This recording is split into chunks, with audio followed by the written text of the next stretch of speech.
নিজের প্রাণ বাঁচাতে অন্যের প্রাণ কতদিন উৎসর্গ করবে? একটা সময় হতাশ হয়ে নিজেই ফেঁসে যাবে। হুজুরের বাক্য শুনে পুরোপুরি আমার ঘিলুতে না ঢুকলেও কিছুটা বুঝতে পারলাম। অর্থাৎ কথাটা এমন, জ্বর হলে জ্বরের ওষুধ নিতে হবে, ব্যথার নয়। হামিদ হুজুরকে আবার বলে, তো হুজুর, আমাদের এখন করণীয় কি? হামিদের কথায় হুজুর বললেন, টেকনাফের কোনো একটা জায়গায়, গ্রামের নাম উল্লেখ করলাম না, এক হিন্দু কবিরাজ আছেন। তোমার দেহে থাকা জিনকে ওই বইয়ের মাধ্যমে শক্তিশালী বানিয়েছে একটি হিন্দু কবিরাজ। ওই বইটি তৈরির পেছনে ৪টি মৃত ব্যক্তির মাথা, ২টা বাচ্চা ছেলের হাতের আঙুল আর বৃদ্ধা কোনো ব্যক্তির মাথার চুল ব্যবহার করা হয়েছে। সাথে রয়েছে ভিন্ন তন্ত্রমন্ত্র। কুফরি করেই এটি করা হয়েছে। এই যুগে মানুষের ফোনকেও ব্ল্যাক ম্যাজিক করা হয়। হাতের ব্যাগ, বাসার পাউডার, ক্রিম, তেল ইত্যাদিতেও ব্ল্যাক ম্যাজিক করা হয়। ব্যক্তির ব্যবহৃত জিনিসে কালাজাদু করার প্রভাব সরাসরি ব্যক্তির উপর পড়ে। একইভাবে ওই বইটিতেও কালাজাদু করা হয়েছে, যা সরাসরি বইয়ের বর্তমান মালিকের ওপর পড়বে। ওই বইয়ের নির্দিষ্ট কোনো পরিচালক নেই। এটির পরিচালক শয়তান নিজেই।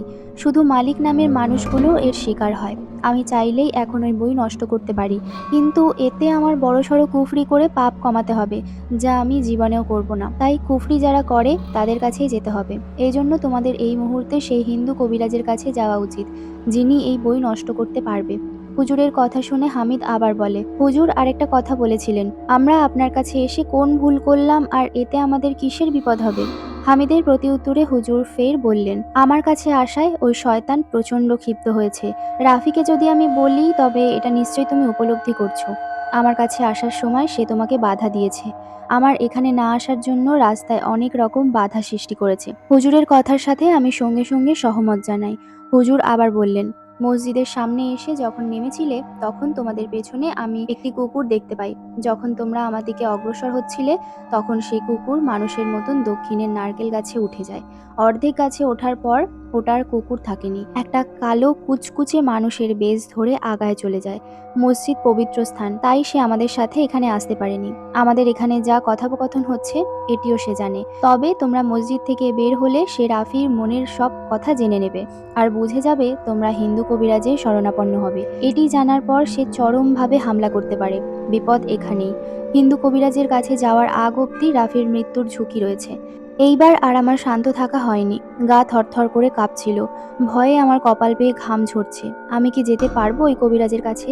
তবু একটা আশা নিয়ে হুজুরকে বললাম, হুজুর, ওই কবিরাজের কাছে যাওয়ার আগ অব্দি আমাকে কিছু একটা দেন, যাতে বিপদমুক্ত থাকতে পারি। আমি জানি আল্লাহর কালামের ওপর কোনো শক্তি নেই। আপনি কিছু একটা করুন। আমার অনুরোধ শোনার পর হুজুর আবার বললেন, ওই হিন্দু কবিরাজও আরবি আয়াত ব্যবহার করবে, কিন্তু কৌশল ভিন্ন, যা আমার পক্ষে করা সম্ভব নয়। আমি এখন তোমাকে কিছু করা মানেই শয়তানটার সাথে পাঙ্গা নেওয়া। তবে একটা কাজ করতে পারি। এই বলে হুজুর উঠে যান। টেবিল থেকে পানির একটা বোতল নিয়ে আমার সামনে আসেন। বোতলের মুখ খুলে তিনি বিড়বিড় করে কিছু সূরা পাঠ করেন। তারপর বোতল থেকে হালকা একটু পানি হাতে নিয়ে আমার গায়ে ছিটিয়ে দেয়। আমি উপলব্ধি করছিলাম পানির ফোঁটা যেখানেই পড়ছে সেখানেই গরম লাগছিল, যেন তিনি গরম পানি ছিটিয়ে দিলেন আমার গায়ে। তারপর হুজুর বোতলটা হামিদের হাতে দিয়ে বলে, রাফি ভাই যখনই অস্বাভাবিক কিছু করবে, তখনই সূরা নাস, সূরা ফালাক, আয়াতুল কুরসি উচ্চারণ করে এই পানি তার গায়ে ছিটিয়ে দিবেন। বেশি দিবেন না, হালকা ছিটাবেন, না হলে ওনার চামড়া জ্বলে যাবে। কবিরাজের ঠিকানা নিয়ে হুজুরকে বিদায় দিয়ে বের হলাম। দক্ষিণের নারকেল গাছটার দিকে তাকিয়েছি। আমি কিছুই দেখতে পাচ্ছি না। হুজুরের বর্ণনা অনুযায়ী শয়তান ওখানেই আছে। আবার আমার গায়ে হয়তো প্রবেশ করবে। তখন হামিদ আমাকে পানি ছিটিয়ে দিবে। মনে হচ্ছিল আমি নিজেই একটা শয়তানে রূপান্তরিত হলাম। ভয়, এতটা ভয়ের সম্মুখীন হতে হবে আমার, তা আমি কল্পনাতেও করিনি। হুজুরকে বিদায় দিয়ে আসার পর ভয়কে আমি খুব কাছ থেকে অনুভব করেছি। জানতে চান কি হয়েছিল? বাসায় আসতে আসতে বেলা দুপুর হয়ে যায়। হামিদের ভাব দেখে বোঝা যাচ্ছে সে কাল যেতে পারবে না। মানে ছুটি তো শুধু আজ, হয়তো আমাকে একা পাঠাবে। বাসায় আসার পর হামিদ আমাকে বলে, মহাজনের সাথে কথা বলে আসি, আমি কয়েকদিন ছুটি নিতে পারি কিনা দেখি। তোকে তো একা ছাড়া বিপদ হবে। বুঝলাম হামিদ আমার সাথে যাবার জন্য চিন্তা করছিল এতক্ষণ। মহাজনের কাছে যাবার সময় আমাকে ডেকেছে। বাসা বেশি দূরে নয়, যাওয়া আসায় 10 মিনিট লাগবে সর্বোচ্চ। এদিকে বাসায় কেউ নেই, আমাকে একা রেখে যেতে চাইনি। আমি নিজেই তাকে জোর করে পাঠালাম। 10 মিনিটের ব্যাপার, কি আর হবে। তবে হামিদ বের হয়ে বাইর থেকে তালা মেরে দেয়, যাতে আমার গায়ে আঁচড় করলেও আমি রুম থেকে বের হতে না পারি। মানে রুমেই যেন থাকি। হামিদ চলে যাওয়ার পর আমি বিছানায় বসে ফোন চালাচ্ছিলাম। এক রাকিবকে মেসেজ দেওয়ার পরেই আমার সাথে ভিন্ন কিছু ঘটতে যাচ্ছিল। তাকে মেসেজ দেওয়ার 2 মিনিট পর আমি কিছু উপলব্ধি করি। আমার অনুভব হচ্ছিল পাশের রুমে কেউ হাঁটাহাঁটি করছে। বিশ্বাস করবেন কিনা জানি না, ভয়ে আমার সারা গা থরথর করে কাঁপছিল। বাসায় কেউ নেই। হামিদও তালা মেরে বের হয়েছে। পুরো বাসায় আমি একাই। তাহলে পাশের রুমে কার হাঁটার শব্দ আসছে? এই ভেবে আমি একটু সোজা হয়ে বসি। জানি হয়তো সে এসেছে। আশেপাশে তাকিয়ে দেখলাম বোতলটা নেই। হামিদ বোতল কোথায় রাখলো, নাকি পকেটে করেই ভুলে নিয়ে গেছে? এদিকে পাশের রুমে সেই পায়ের শব্দ এইবার একটা নয়, ২-৩ জনের শব্দ শোনা যাচ্ছিল। তারা হাঁটছে না, দৌড়াচ্ছে। আমি ভয়ে খাটের কিনারায় গিয়ে দেওয়ালে পিঠ লাগিয়ে দিয়েছি। তারপর মনে মনে সূরা পড়তে থাকি। এদিকে আচমকা কারেন্ট চলে যায়। আমার গায়ের প্রত্যেকটা লোম এইভাবে দাঁড়িয়ে গেছে। দরজা জানলা সব বন্ধ। কারেন্টও চলে গেছে। ভেন্টিলেটর দিয়ে হালকা আলো পড়ছে রুমে, তবে অনেক বেশি অন্ধকারও নয়। আমার গা কাঁপছে থরথর করে। হামিদ কেন আসছে না এই ভেবে আমি পাগল হয়ে যাচ্ছি। চোখ যেন ফোনের দিকে। হামিদকে কল দেওয়ার জন্য আমি এগিয়ে ফোনটা নিলাম। আশ্চর্য রকমে ফোনটা তখনই অফ হয়ে গেছে, অথচ চার্জ পুরোই ছিল। ফোন খোলার চেষ্টা চালাতে চালাতে বাথরুম থেকে একটা ছোট বাচ্চা দৌড়ে পাশের রুমে চলে যায়। আমার চোখ ফোনের দিকে থাকলেও বাচ্চাটার মিষ্টি হাসি আর তার দৌড় অবস্থায় ছায়ার মতন দেখেছি। ব্যাপারটা হরর মুভির মতন শোনাচ্ছে, তাই না? তবে বুঝবেন, সামনে ক্লিয়ার করছি। আমি পাশের রুমে তো যাইনি, কিন্তু বিছানা থেকে বসে পাশের রুমের দরজায় তাকিয়ে রইলাম। তখনই পাশের রুম থেকে নিপার চাচাতো ভাই আমার নাম ধরে ডেকে বলে, প্রাণ দে। নিপার চাচাতো ভাইয়ের কণ্ঠ শুনে আমার ভেতরটা মোচড়ে উঠছে। যে মারা গেছে সে আমাকে ডাকছে। জানি না তখনও আমি জ্ঞান কেন হারাচ্ছিলাম না। ওই ডাকের স্বর আমার কান থেকে যেতে না যেতেই আমার ছোট ভাই ডাক দেয়, ভাইয়া। এক মুহূর্তের জন্য মনে হলো আমার দ্বারা ওরা মরেছে, তাই পাশের রুমে দুজনেই আছে। কিছুক্ষণ পর আবার পাশের রুমে কয়েকশো মানুষের শব্দ শুনতে পাই আমি। এইবার মনে হলো ওই বইয়ের দ্বারা যারা যারা মরেছে সবাই ওই রুমে। আমি ভয়ে আর নিজেকে কন্ট্রোল করতে পারিনি। জোরে এক চিৎকার দিয়ে খাট থেকে উঠে যাই। দরজার কাছে গিয়ে জোরে জোরে দরজা ধাক্কাতে লাগলাম। হামিদ তো বাইরে তালা মেরেই দিল। যদি অন্য রুমের কেউ শোনে আমার ডাক, তবে দরজা ভেঙে আসবে। সেই আশায় দরজা ধাক্কাই। ধাক্কাতে ধাক্কাতে একটা সময় দরজা আপনা আপনি খুলে গেছে। আমি দেখলাম বাইরে কোনো তালা নেই, কিন্তু স্পষ্ট মনে আছে হামিদ তালা নিয়ে বের হয়ে তালা মেরেছিল। তবে যাই হোক, আমার মনে হলো এখন দৌড়ে নিচে চলে যাওয়া উচিত। যখনই বের হতে যাচ্ছিলাম তখন দেখি এক বিরল দৃশ্য। সিঁড়ির রুমে উল্টো দিকে মুখ করে কেউ বসে আছে। পেছন থেকে দেখে যা বুঝলাম, এটা কোনো বৃদ্ধ মহিলা। পুজো হয়ে সে সিঁড়িতে বসে আছে। আমার জানা মতে এই বাড়িতে কোনো মহিলা থাকে না। দোতলা বাড়ির নিচে মার্কেট, আর ওপরে আমরা থাকি। ছাদে কাজ চলছে, তবে কাজ বাকি। যারা থাকে সবাই ব্যাচেলার। তবে এই মহিলাকে এতক্ষণ যা ঘটেছে তা হিসাব করলে ধারণা করা যায় ইনি তাদের কেউ। অন্যান্য দরজার দিকে তাকিয়ে দেখি সবার রুমের দরজা খোলা, কিন্তু বাসার কারো সাড়া শব্দ নেই। ধীরে ধীরে আমি অবাকই হচ্ছিলাম। তখনই বুড়ি মহিলাটা আচমকা আমার দিকে ঘুরে তাকায়। আমি দেখতে পাই দেহ বৃদ্ধের মতন হলেও চেহারা নিপার মতন। চোখটা কালো কুচকুচে। ভয়ে আমি উল্টো রুমে ঢুকে দরজা বন্ধ করে দিয়েছিলাম। এরপর দিক বেদিক হয়ে ছুটে যাই ব্যালকনিতে। দাঁড়ানোর মধ্যেই কেউ আমার হাতের কবজি সজোরে আঘাত করে। টেকনাফ যাওয়ার আগে আমাকে আবার হাসপাতালে নিয়ে আসা হয়েছে। আমার হাত পা কাঁপাকাঁপি করছিল। বেডে শুয়েছিলাম। চোখ দুটি ছিল লাল আর ফোলা। গাল অনেকটা ভেঙে গেছে আমার। হামিদের থেকে জানতে পারি মূল ঘটনা। হামিদ যেভাবে বলেছে আমি সেভাবেই বলছি। মহাজনের বাড়িতে গিয়ে যখন আমি আবার বাসায় আসি, দেখলাম দরজাতে তালা মারাই আছে। তালা খুলে রুমে গিয়ে দেখি তুই দেওয়ালের সাথে পিঠ লাগিয়ে অন্যমনস্ক হয়ে আছিস। তোর হাত পা কাঁপছিল, আর সারা দেহ দিয়ে ঘাম বের হচ্ছিল। চোখ দুটোতে ছিল প্রচণ্ড ভয়, আর মুখে বিড়বিড় করে কি যেন বলে যাচ্ছিলি। আমি তোকে অনেকক্ষণ ডেকেছি, কিন্তু তুই হুঁশে আসছিলিস না। টেবিলে দেখলাম বোতলটাও পড়ে আছে। আমি বোতল নিয়ে সুরা পরে তোর গায়ে পানি ছিটিয়ে দিয়েছি।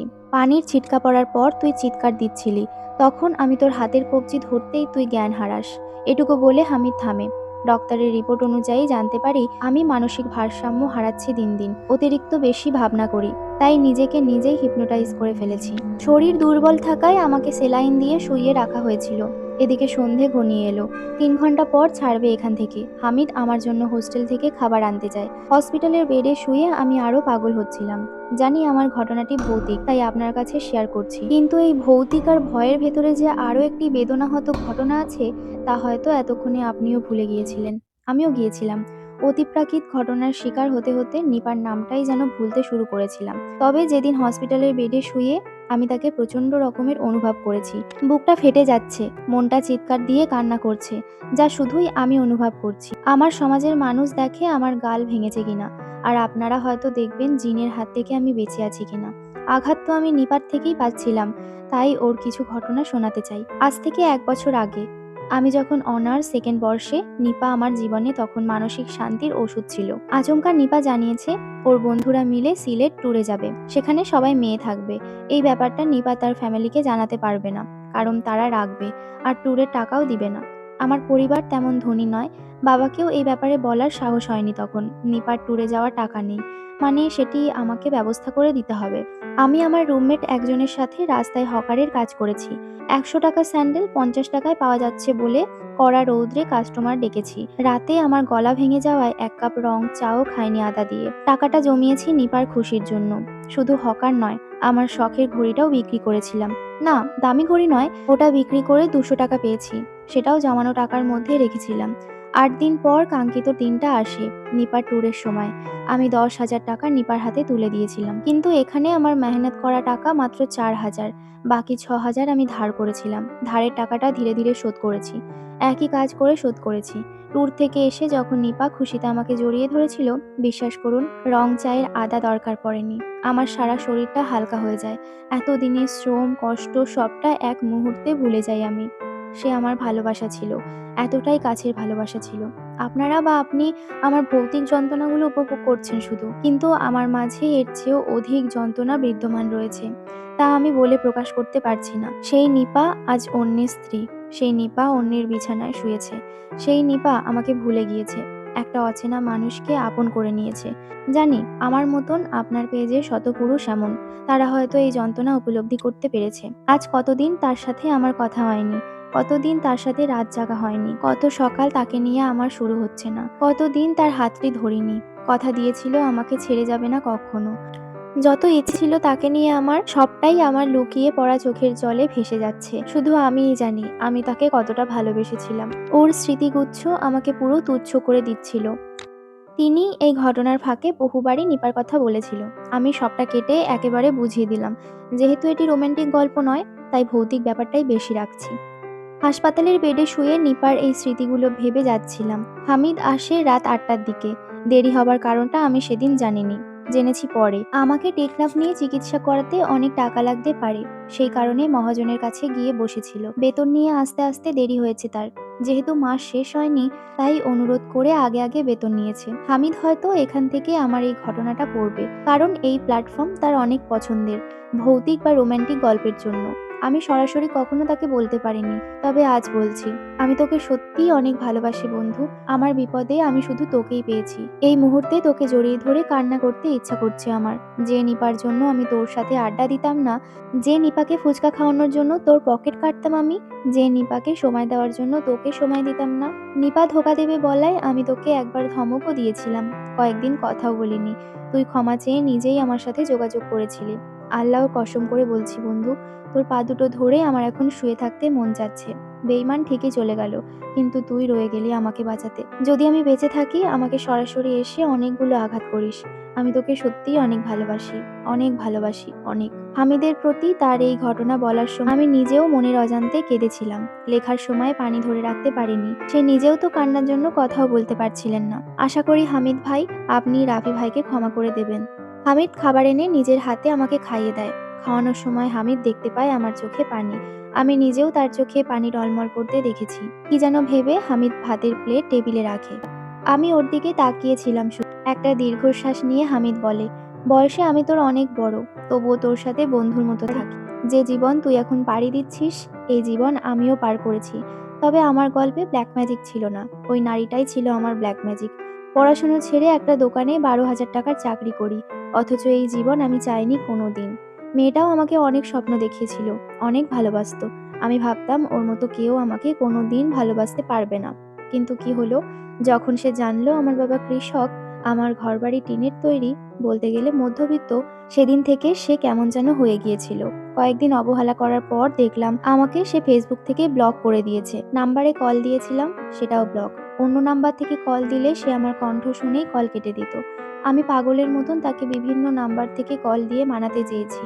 বিরক্ত হয়ে সে সিমটাই বন্ধ করে দেয়। গিয়েছিলাম ওদের বাড়ি, তবে অনেক দেরি হয়ে গিয়েছিল। আমার শখের নারীটা ১ মাস আগেই একটা সরকারি চাকরিওয়ালাকে বিয়ে করে ফেলেছে। আমি জানতেও পারিনি। হাল ছেড়েছি, পড়াশোনাও ছেড়ে দিয়েছিলাম।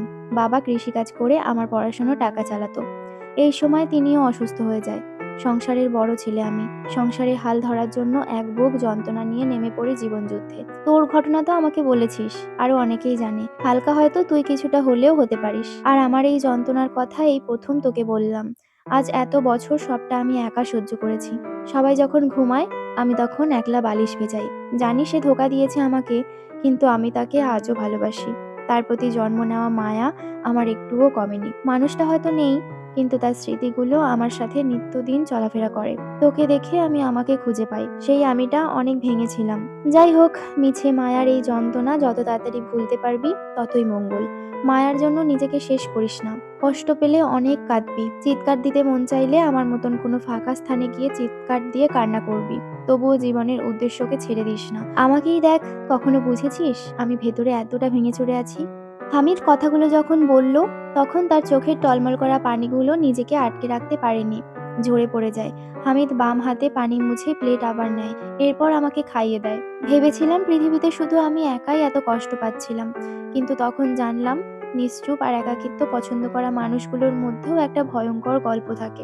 হাসপাতালে টাকা পরিশোধ করার পর নিয়ে আসে আমাকে বাসায়। বাসার সবাই আজ আর ভিন্ন চোখে তাকাচ্ছে না। আমার ব্যাপারে তারাও সবটা জেনেছে। হামিদ তাদের বলেছে সব, যাতে আমাকে বের না করে দেয়।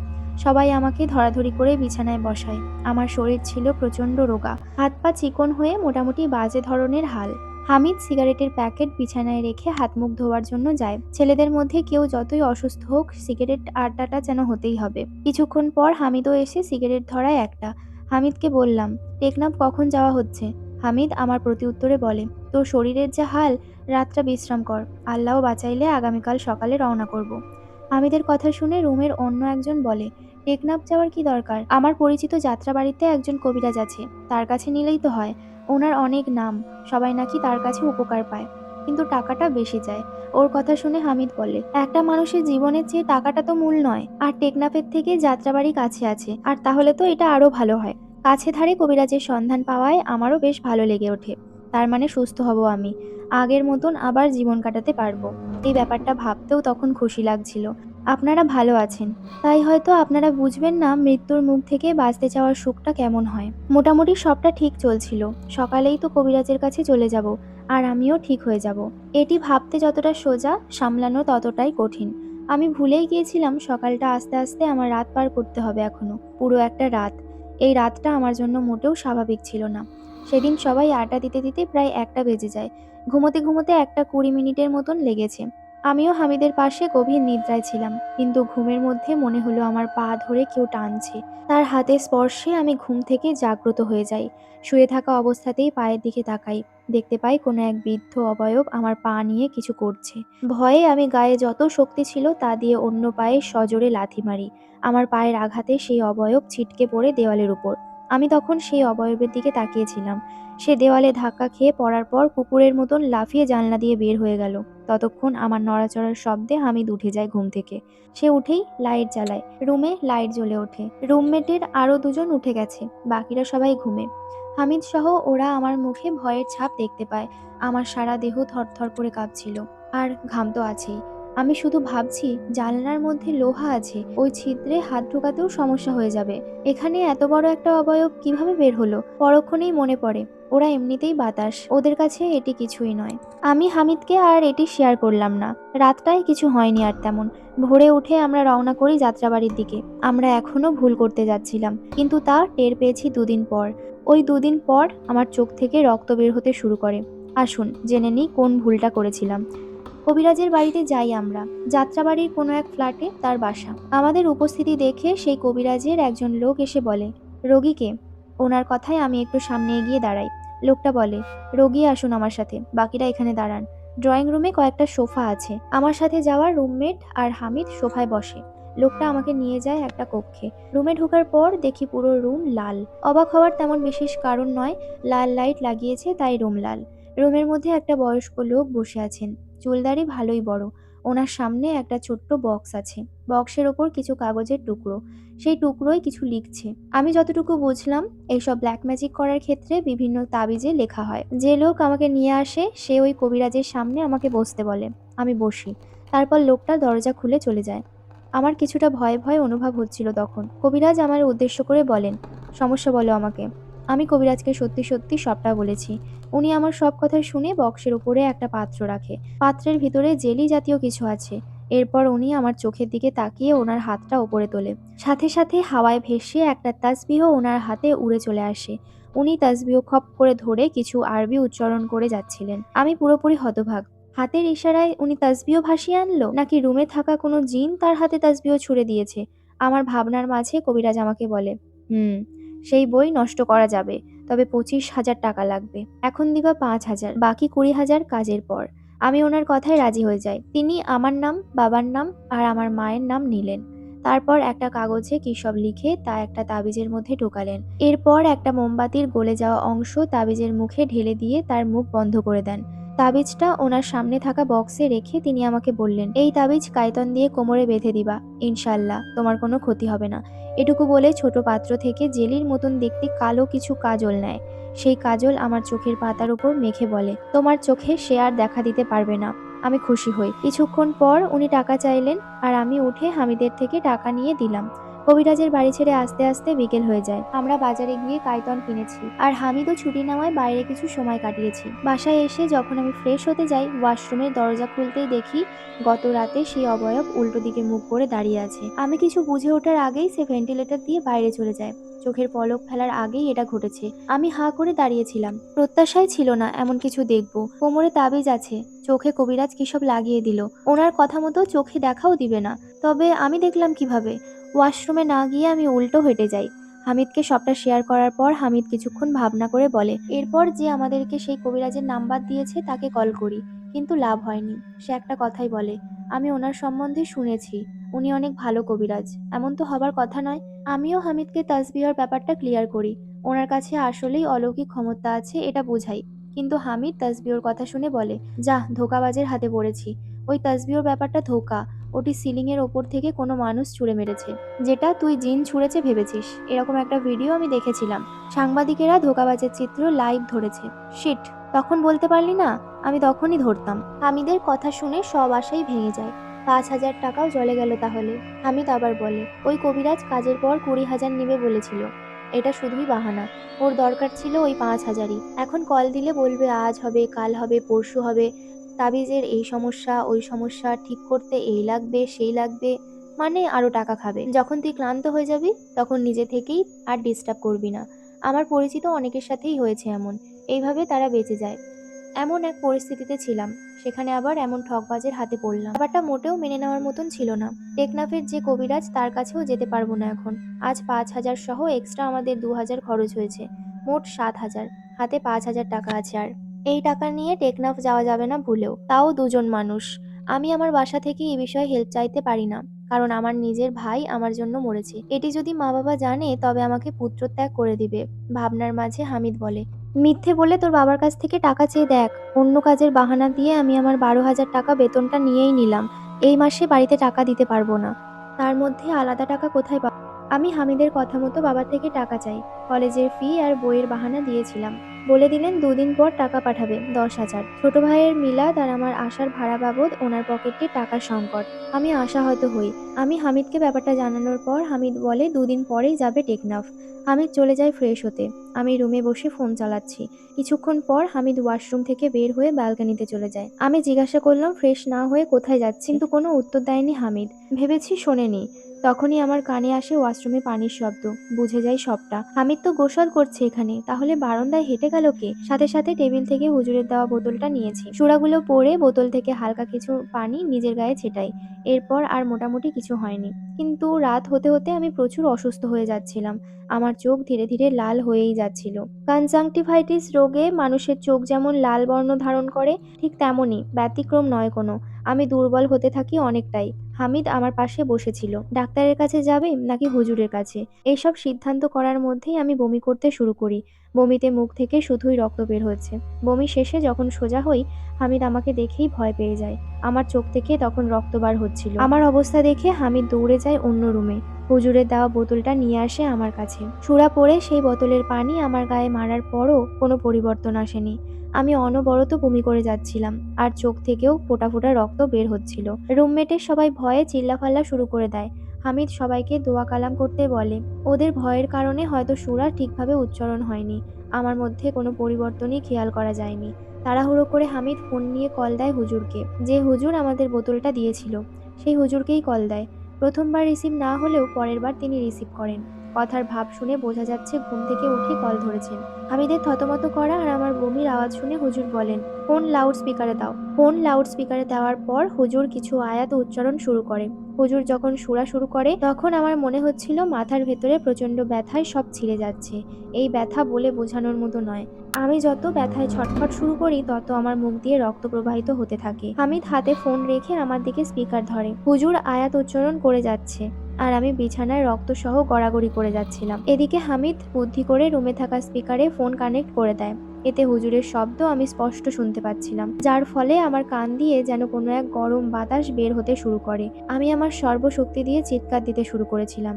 এই যন্ত্রণা সহ্য করার মতন ক্ষমতা আমার ছিল না। নিপার যন্ত্রণার চেয়েও এটি ৫ গুণ বেশি। বুঝে নিন কতটা অসহ্য যন্ত্রণা আমি সহ্য করেছিলাম। আর কিছু সময় কেটে যাওয়ার পর মনে হলো মাথা থেকে ভারী কিছু একটা নেমে গেছে আমার। অর্থাৎ পুরো মাথাটা একেবারে হালকা হয়ে যায়। তারপর আর কিছু মনে নেই আমার। যখন জ্ঞান আসে আমার তখন দেখি হামিদ সহ অন্যান্য রুমের ব্যাচেলর পোলাপান আমার রুমে। প্রায় ১৫-২০ জন ছেলে। সবাই আমার দিকে তাকিয়ে আছে। মাথাটা ঘুরিয়ে যখন ডান দিকে তাকাই তখন দেখি হুজুরও আমার পাশে। কি হয়েছিল জানতে চাইলে হুজুর আমাকে বলে, তোমাকে উপস্থিত রুকাইয়া না করালে আজ তোমার মৃত্যু অনিবার্য হতো। হামিদের থেকে জানলাম একটা কবিরাজের কাছে গিয়েছিলে, যার জন্য শয়তানটা রেগে যায়। সে চায় তোমাকে মেরে ওই বইটার মালিক অন্য কাউকে বানাতে। সে এখন প্রচন্ড ক্ষুধার্ত। যদি তুমি তোমার কোনো শত্রুর প্রাণও তাকে দিতে চাও তবুও সে তোমার ক্ষতি করত, কারণ সে দিন দিন লোভী হচ্ছে, হিংস্র হচ্ছে। একটা সময় উপদেশ ছাড়াই দিনে ৬-৭টা প্রাণ সে চেয়ে বসতো। যাই হোক, বোতলের পানি কাজ করেনি, কারণ শয়তান দূর থেকে তোমাকে বশ করেনি, সে নিজেই তোমার দেহে প্রবেশ করেছিল।